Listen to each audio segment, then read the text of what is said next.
Good morning, Rabotai. Welcome to Breakfast in the Class. Breakfast in the Class today is dedicated by the Daniel S. Loeb Torah Center Silver Donor Ronen Kamenetz for the Refuah Shlema of Chaya Bat Chaviva, and for the release of all the hostages, and for victory of Am Yisrael over her enemies, and for all the berachot in the world, Be'ezat Hashem, in his life, and for those that he loves. As well, the year of Breakfast in the Class is dedicated in loving memory Linishmat Ruth Orfali Bat Adela Aleh Shalom, sponsored by her family. For the Refuah Shlema of Chana Bat Tzemefeg and Eliyahu Shimon Bezar Fortuné, and Rabotai as well. We're going to ask everybody to take some time out of their day today and say some Tehillim if you can, do some mitzvot, give some tzedakah, because today's day, the class is dedicated for the speedy and complete Refuah Shlema for the 20-month-old boy, Moshe Ben Koren, who drowned in a bathtub this Saturday night and is in the ICU in critical condition by his parents. So please, if you could say some Tehillim, if you could do a mitzvah, you could give some tzedakah, learn some Torah, so that this boy should be zocheh be'ezat Hashem to have a refuah shlema, mamash bekarov. It's our prayers and our thoughts are with you in this most difficult of time. To both of this dear child's parents, we should be zocheh to see nisim v'niflaot, and to see the child come out healthy and happy and grow, to get married, to have children of his own, be'ezat Hashem, and bring much simcha to his parents. The week of Kobu is sponsored by David Yash in honor of you in substantial capacity to good today and every day. Okay, Rabotai, are we ready? Today's class is called Battle Ready. What are we talking about? So many of you will have known of a beautiful interpretation that we find on the pasuk. The pasuk begins in our parasha. It says, "Ki tetze milchama lo oivecha."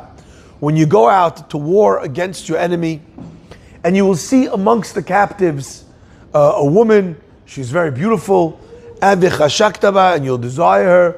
Right? So, my friends, in this scenario, there's a whole procedure as to how the person goes about marrying this woman that he sees, the beautiful woman amongst the captives. That's how our parasha begins. Now, many Sfarim will tell you, and I'm sure you've heard this many times before, that ki tetze milchama, when you go out to war against your enemies, it doesn't only refer to a physical war, a war that's going on between Am Yisrael and her enemies, but rather refers also to the war that a person is waging every single day. And what war do we fight every single day? A war between our highest selves and our lowest selves, between our Yetzer Hara and the Yetzer Tov, between our good inclination and our evil inclination. Now, my friends, in this battle between Guf and Neshama, between the body and the soul, our Chachamim are telling us a tremendous lesson for how we should perceive and understand that battle. Now, I grew up many years hearing this idea. Raise your hand if you've heard this idea before. Has anyone heard this before? That ki tetze milchama lo oivecha is not only referring to a physical war, it's referring to the spiritual battle that we all fight. Raise your hand if you heard that idea. We've all heard this idea before. Okay.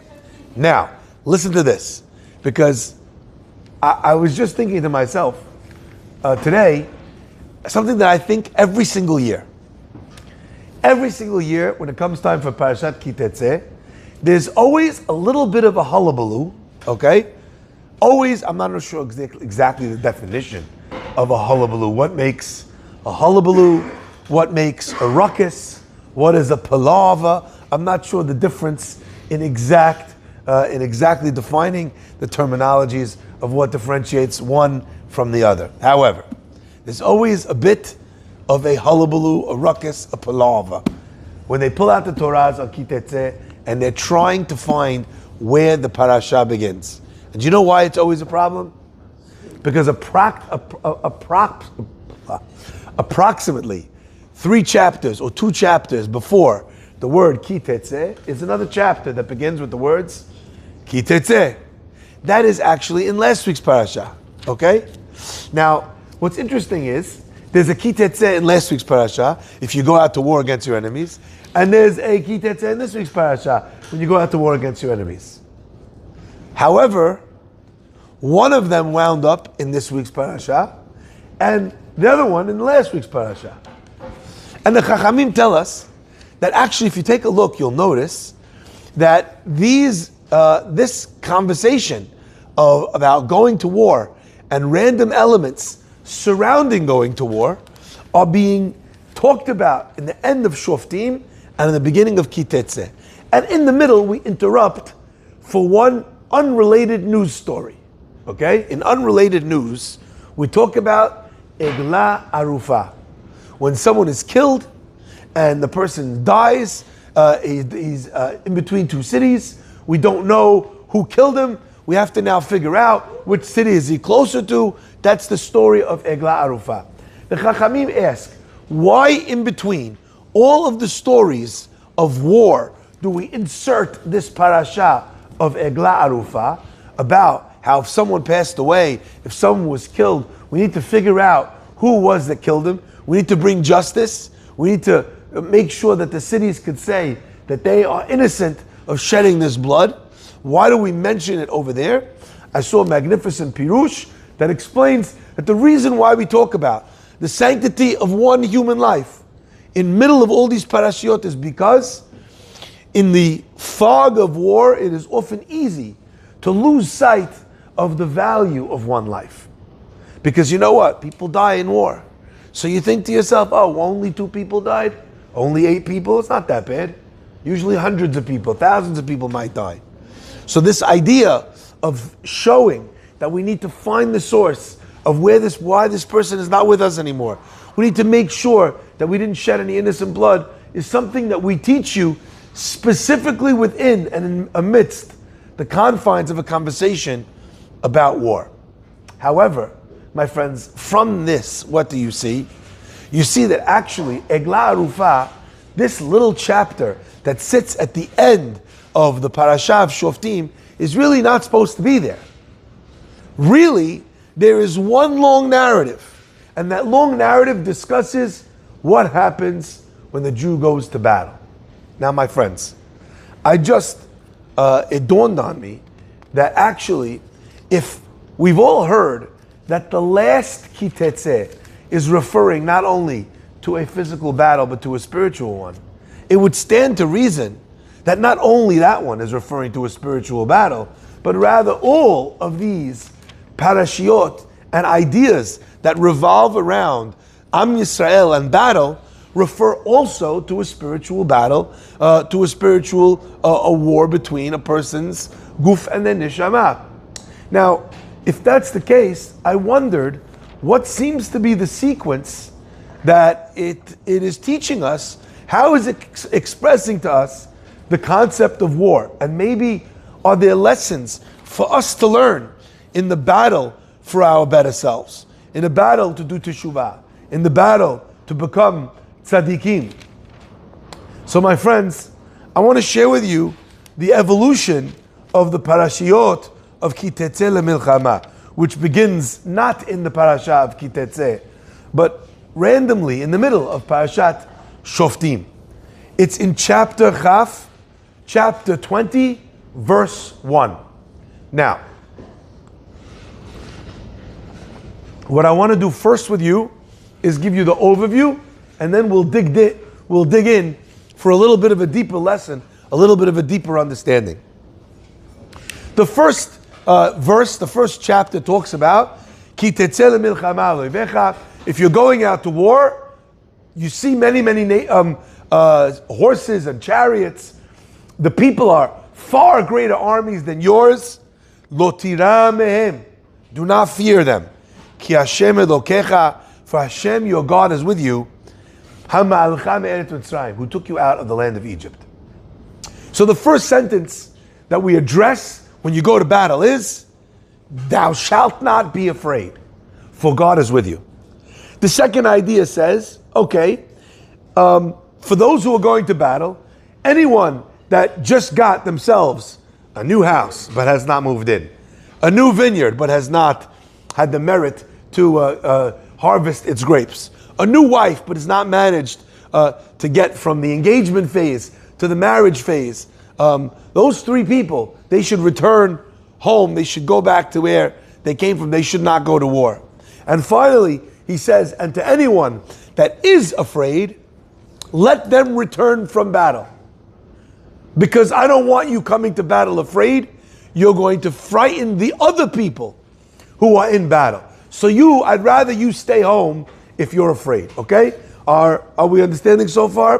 What's the next story? You go to battle, you see a city, v'karata eleh shalom. Call out to it. Offer it an opportunity of peace. If it's not willing to have peace with you, then you can go and do battle with it. And in fact, there are times, says the Pasuk, that the job of an army is to destroy the enemy to the point where it can't come back and haunt you again, physically, spiritually. You have to be able to wipe it out, because that is exactly what you're facing. And no matter how much you do, so long as you don't prune it all the way down to the bottom, it just will keep repeating itself and repeating itself. Then the Pasuk says, when you go to battle, don't cut down fruit trees. Then it tells you about the Eshet Yefat Toar, the woman of extraordinary beauty who's in the captives, that the person decides to make their wife. Now, my friends, I want to draw what I believe is a progression in the story of a human being's fight against the Yetzer Hara. No matter what you're fighting, no matter how you want to improve, says the Torah, what comes first? What comes first in any battle is the recognition that you do not need to fear the enemy, no matter how great the enemy is. If your Yetzer Hara has beat you once, if he's beat you 1,000 times, if you're a tzaddik, if you're a rasha, if you are likely to win this battle or unlikely to win this battle, lo tira. The very first lesson that any Jew who fights his Yetzer Hara has to learn is lo tira mehem. Do not be afraid. Now, my friends, I want to illustrate this point. What does it mean, do not be afraid of the Yetzer Hara? Al Chachamim tell us, the Yetzer Hara is a wily old general. He knows all the tricks in the book. But you know what makes him so powerful a strategist? What makes him such a good general and an enemy, an adversary, is that he's not an outsider trying to figure out how to beat you. He's an insider. He doesn't have one mole in the agency. He's in the agency himself. So he knows all the tricks. He knows your weaknesses. He knows how to broach every possible issue with you. He knows what will get you. He knows the language you speak.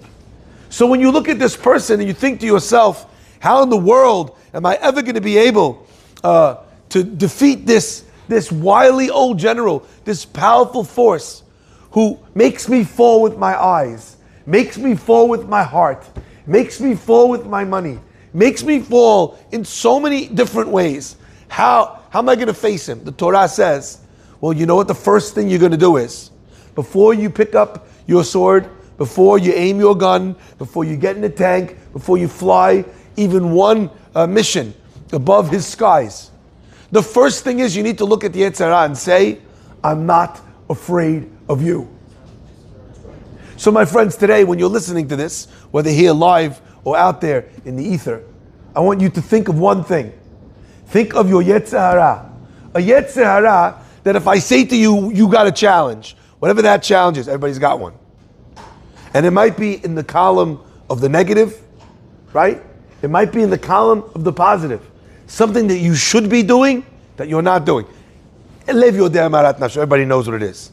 I want you to look at that Yetzer Hara right now and say to him, I'm not afraid. Lo tira mehem. The Torah mandates that. And if Tetze milchama refers to spiritual battles just like it does physical ones, then in the same way we're supposed to say, right? Mishema amin lo mefached to Hamas and Hezbollah. We're supposed to say Mishema amin lo mefached to the Yetzer Hara. I'm not afraid. I'm not afraid to fall. I'm not afraid to underdeliver. That's the first lesson. Says the Pasuk. You know what? What if you have a house you didn't move into? What if you have a vineyard you didn't manage to get your first crops from? What if you have a wife that you didn't manage to bring home to marry? The pasuk says, go home.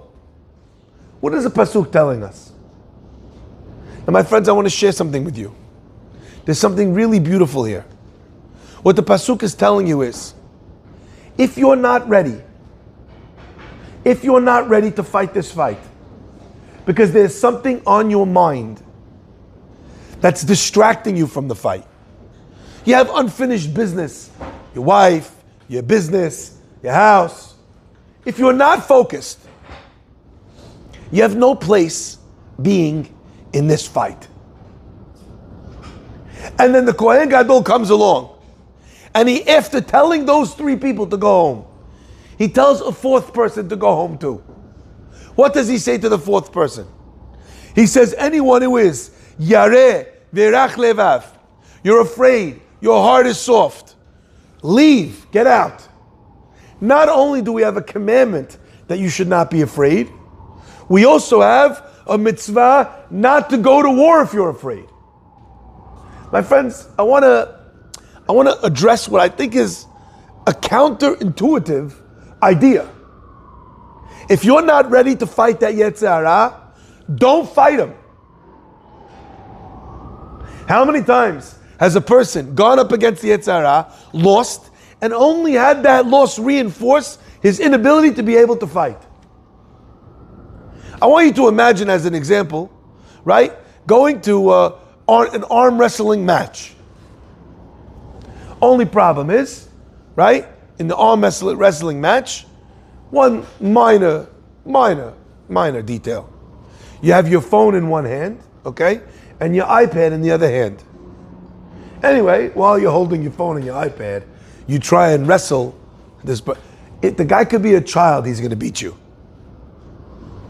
Now imagine drawing the conclusion that I can't win. Imagine drawing the conclusion that I'm not strong enough. You know why? Because you were busy with something else. Says the Torah, I don't want you fighting a fight that you don't believe you can win. Because if you do, says the pasuk, and I'd like to suggest as a chidush, that all 3 of these things, of kerem, house, wife, whatever the distraction was, says the Kohen, he reinforces it. He says, you know why I don't want you fighting? Because that will make you Yareh Verach Levav. Really, all 3 are functions of the 4th. And that's how we start the chapter. You cannot come in afraid. You must not come in afraid. So the first thing, my friends, if you're asking yourself, well, I am afraid. I'm afraid to take on this new thing. To learn, to grow, kosher, Shabbat, family purity, honesty in business. I'm afraid. I'm afraid to tackle speaking properly. I'm afraid to speak without swearing or cursing like everyone else in my business. They're going to think I'm a weirdo. You're afraid of a lot of things. Says the pasuk. Then you're approaching the battle wrong. Sit down. Work on your fear. Don't work on the battle. Work on your fear. Don't work on the battle. My friends, there are 10 commandments. And the Vilna Gaon says that in those 10 commandments, what is hinted? All 613. You know what the first thing you need to sort out before you have any commandments? Anochi Hashem Elokecha. I am Hashem your God. And I took you out of Egypt. What is God telling you? Exactly the same language as here. Don't be afraid. Why? Because I'm with you, God says. And I took you out of Egypt. What is this took you out of Egypt business?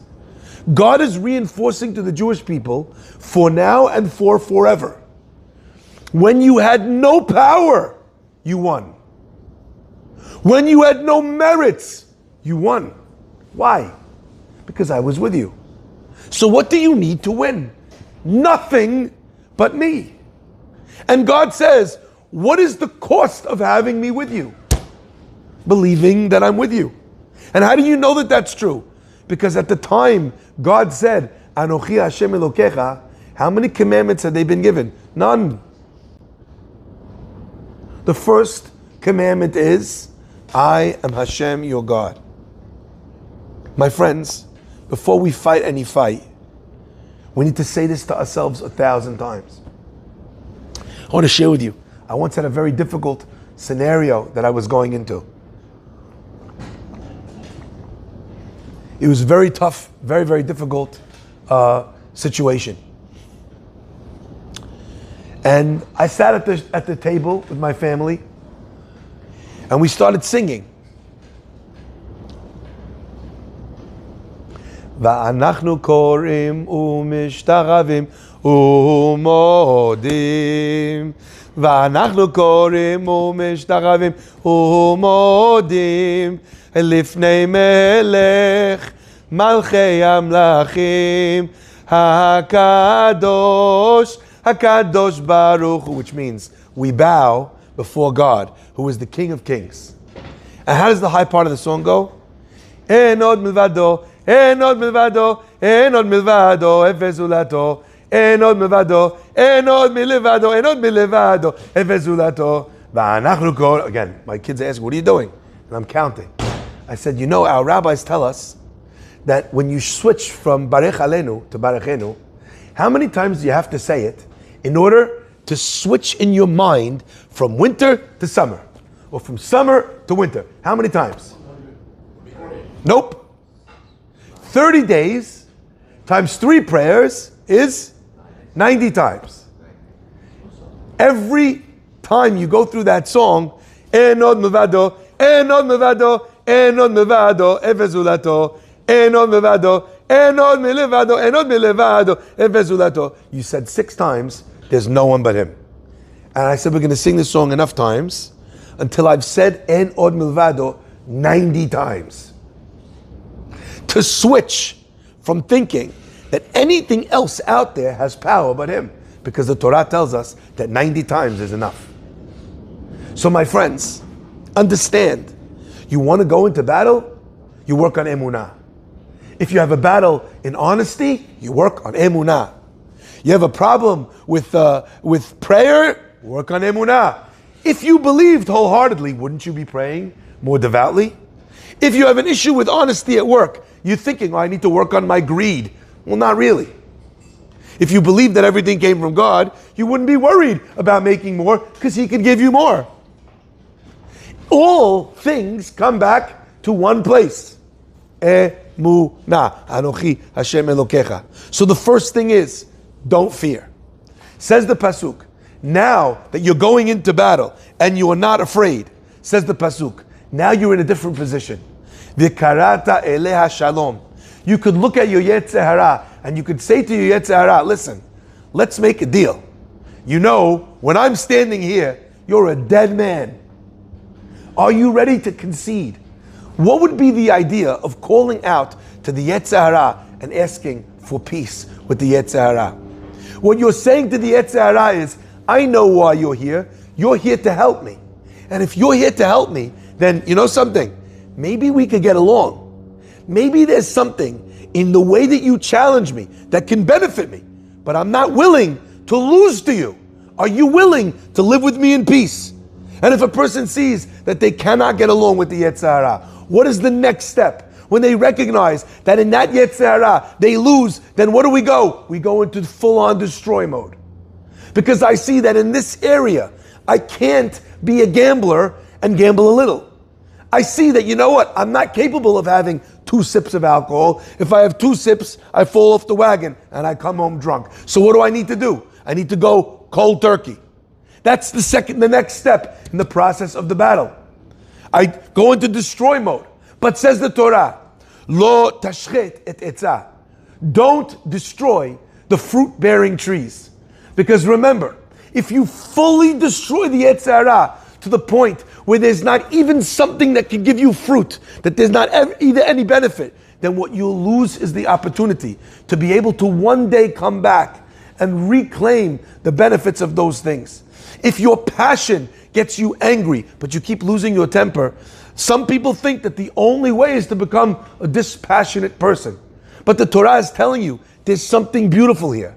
if you figured out how to destroy the city, destroy everything in it, but allow for the outskirts to have a tree that gives its fruit, then maybe at a certain point, I could take that beautiful thing, uba'el betecha, and that captive can actually be brought into my home and even become my wife. It can become something which is close to me. That passion can fuel the most beautiful things. My friends, in those scenarios, we recognize that our challenges are there to be able to lift us. And we recognize that when we're not afraid, and we come with that mindset, then you know what happens? We are able to say to the Yetzer Hara, we are dictating terms. And there are things here that I know I'm supposed to get them from you. And I'm going to get them from you. If I need to now, peacefully. If not, raise it to the ground and let that tree provide only a little bit of sustenance. But when everything is said and done, I could take that benefit, that thing which caused me to lose my temper, to be dishonest, which caused me to not pray, which caused me to have all these issues that I have in my Yahadut, and ultimately they will fuel my benefit and my growth, and they will become a wife in my house. May Hashem bless us in our fight against the Yetzer Hara to understand how to deal, how to conquer, and to master ourselves to deliver the most beautiful, the most magnificent human being that God always intended to be able to meet. Baruch Hanei